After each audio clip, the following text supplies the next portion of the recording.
Four things happened in Iran on Tuesday that are absolute game changers, and I don't see a lot of people talking about it. The first one is a message that the Americans have sent to the remaining officials of the Islamic Republic. I know everyone is talking about the killing of Larijani. However, one thing that is not being discussed is the fact that Larijani and others have been removed from America's no-kill list for the Israelis. Larijani was the main person that would come to mind that could have led the negotiation between the United States and Islamic Republic on behalf of the Islamic Republic. Allowing him to be killed by the Israelis means that the Americans are sending the message to the Islamic Republic that they're done with even considering negotiating. On top of that, the Israelis have confirmed that they have permission to now go after anybody from the Islamic Republic with no limitations. So whatever no-kill list the Americans had for the Israelis no longer exists, meaning that the Americans are not asking the Israelis to leave some people behind for them to negotiate the terms of surrender. This means that the option of complete destruction of the Islamic Republic is now the main strategy of the Americans to get to the point of surrender. And we predicted that this would happen given what we know about the Islamic Republic and how influential Shia ideology is in their politics. So that was number one. The second thing that happened on Tuesday that I don't see people discussing is how Princess Pahlavi's call to action for the Iranian people to celebrate Charshamba Suri while asking them to not engage with regime forces and reminding them that this is not the final call to action for the eventual protest that will come at a later date.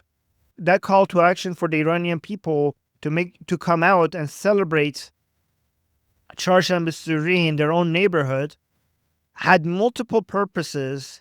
One of them is that it ended up working as a trap because this was the first challenge and testing of the regime's suppressing ability since Khamenei's killing. And the regime was treating this as a fight for their survival, and they needed to show they saw this as an opportunity to demonstrate to the Iranian people that they still have teeth, as a way to demonstrate that their suppressing ability has not been weakened at all, so that they could discourage the Iranian people from protesting with the once Princess Pahlavi gives his eventual call to action.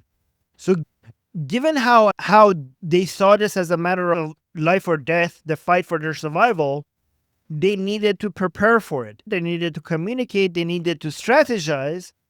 So in their great wisdom, they decided to get 300 of the most important Basijis in one area, including the head of the Basij units, Ghulam Reza Soleimani, and some of the most important commanders of the Basij in the same area. We know what happened next. What did you think is going to happen?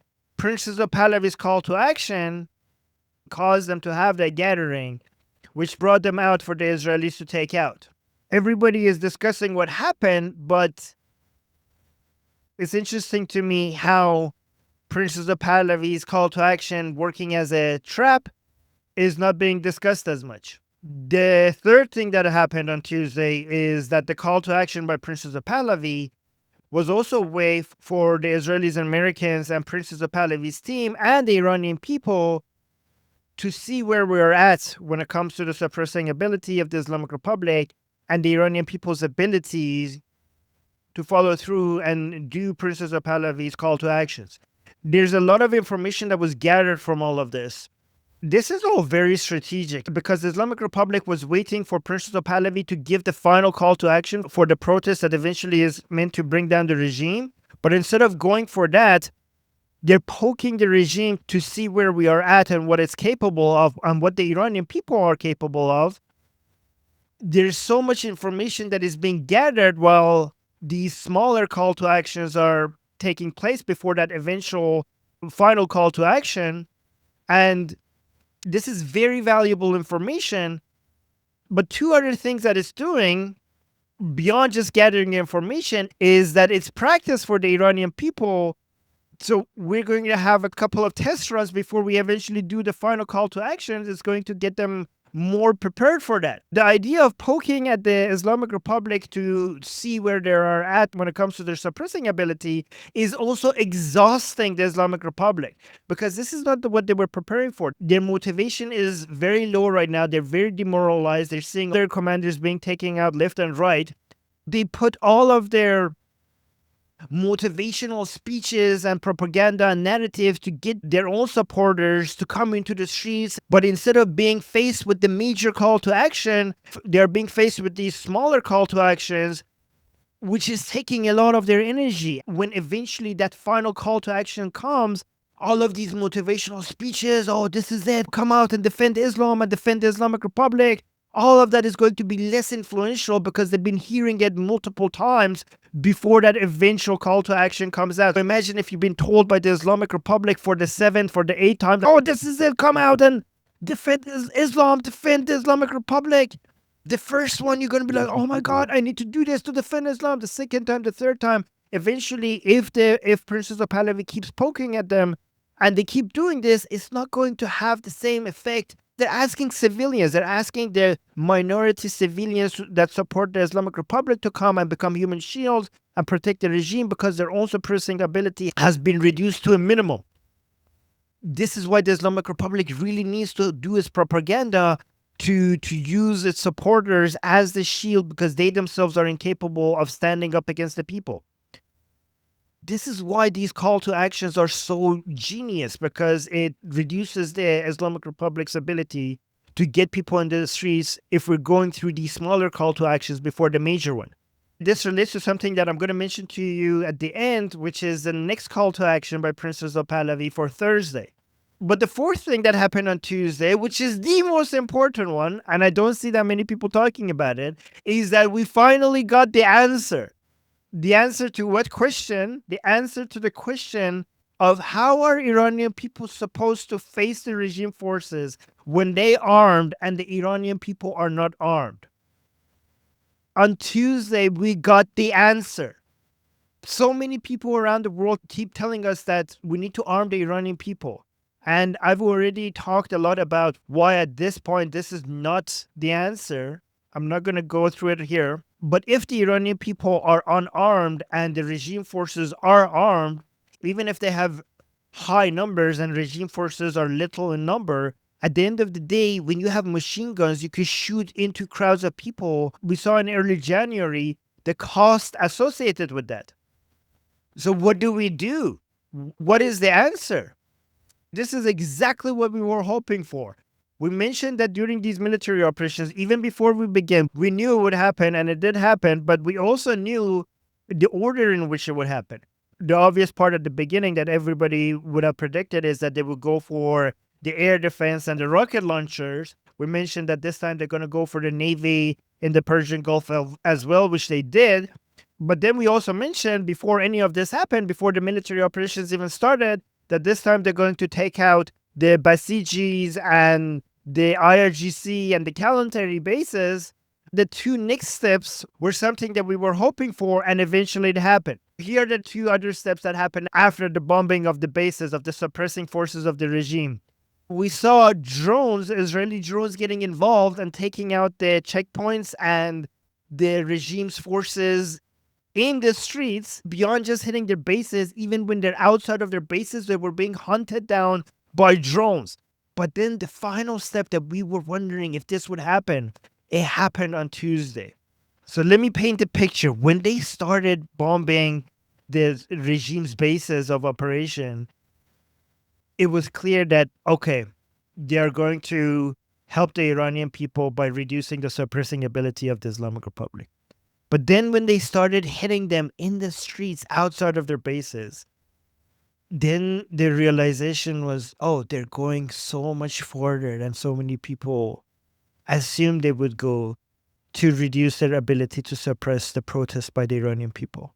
But then there was one final thing that we were hoping for, and they delivered on Tuesday. And this was just the beginning. This was just a test run.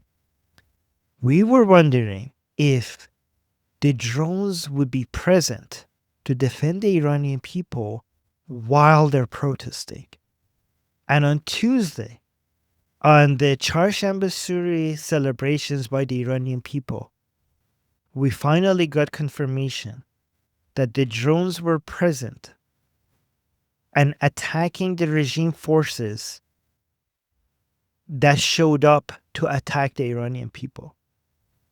And if they did that on Tuesday, then now the understanding is that, of course, they are going to also be doing that when the final call to action by Princess of Pahlavi is announced. This is the answer on how are the Iranian people going to be able to defend themselves when they face the regime's machine guns again. And the answer is this time they come with weapons, but not their weapons. This time they come with Israeli drones. The reason why we were hoping for this is because this was communicated to us by the Israelis a long time ago by Prime Minister Netanyahu himself. They said they're going to be watching from the sky. They said they're going to be right next to us. This time when the Iranian people go into the streets to topple the regime, they're not going to be alone. Israeli drones will be watching them from the sky and getting involved when it's necessary. I'm not saying that it's going to be easy.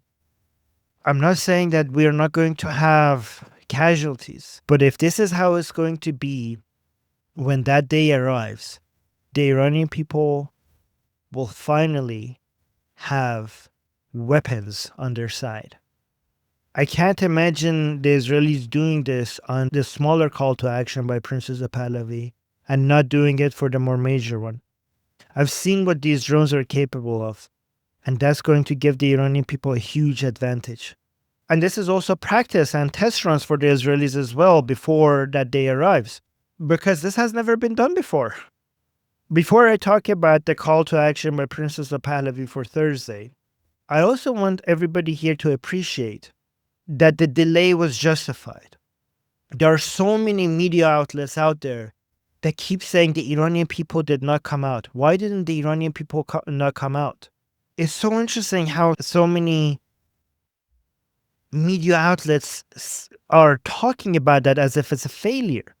I've seen some of them even suggest that the expectation was for the Iranian people to have been protesting by now, and the fact that they haven't done so by now is a failure. It's almost as if we didn't get the consistent message from Princess of Pahlavi, Prime Minister Netanyahu, and President Trump that the time for coming out is not now. In fact, the Iranian people have been receiving the consistent message from all of these people that you need to stay home. Where are they getting this information that the expectation was for the Iranian people to come out by now? It's the complete opposite. In fact, it has been a challenge for us to send them the message that now it's not a time because of how eager they are to come out for that final day of protest.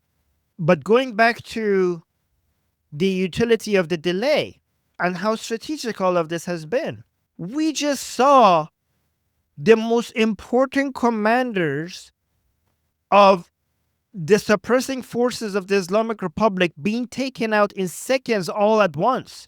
Imagine if the Iranian people came out to protest before that happened. Whatever the obstacle was 2 days ago, the obstacle is so much less today. And perhaps if we delay it more, the obstacle will be reduced further more if we keep continuing with these smaller call to actions and taking out regime forces before that day comes. And one thing I want to point out, that taking out regime forces like this with drones and missiles, the effect of lowering the numbers of regime forces is much higher in defections than in death, meaning that the number of regime forces that are dying because of this is a small fraction of the number of regime forces that are defecting or not showing up for work because of them noticing that their commanders and their co-workers are dying. So now let's talk about Thursday. Princess of Pahlavi just came out with another call to action for Iranian people on Thursday. He called upon them to visit the resting places of our fallen. the eternal heroes of the Lion and Sun Revolution. This is again one of those call to actions that is not the eventual final call to action for the mass protests that serves the same purpose as the call to action for Tuesday. It serves us to test to see where the suppressing ability of the Islamic Republic is right now. There's going to be a lot of information that can be gathered from this. It serves as practice for the Iranian people before the final call to action. It's exhausting, demoralizing, and demotivating the regime forces. And it could also serve as a trap for Israeli drones. I am so impressed with how wise all of these strategies are. I'm so impressed with the bravery of the Iranian people. I'm so impressed with the leadership of Princess of Pahlavi. I'm so impressed with his team. I'm so impressed with the efficiency of the military operations of the Americans and Israelis. And I'm also very impressed with all the non-Iranians who are watching all of this and supporting us Iranians and helping us win the political fight for us to gain enough political capital for these military operations to continue until Iran is free. Thank you. Let me know what you think. Your comments really do have an impact on me. Also, let me know if you appreciate these videos. It does motivate me to make more. My name is Armin Navabi. I'm Israel Chai. Long live America. Javid Shah. Payande Iran.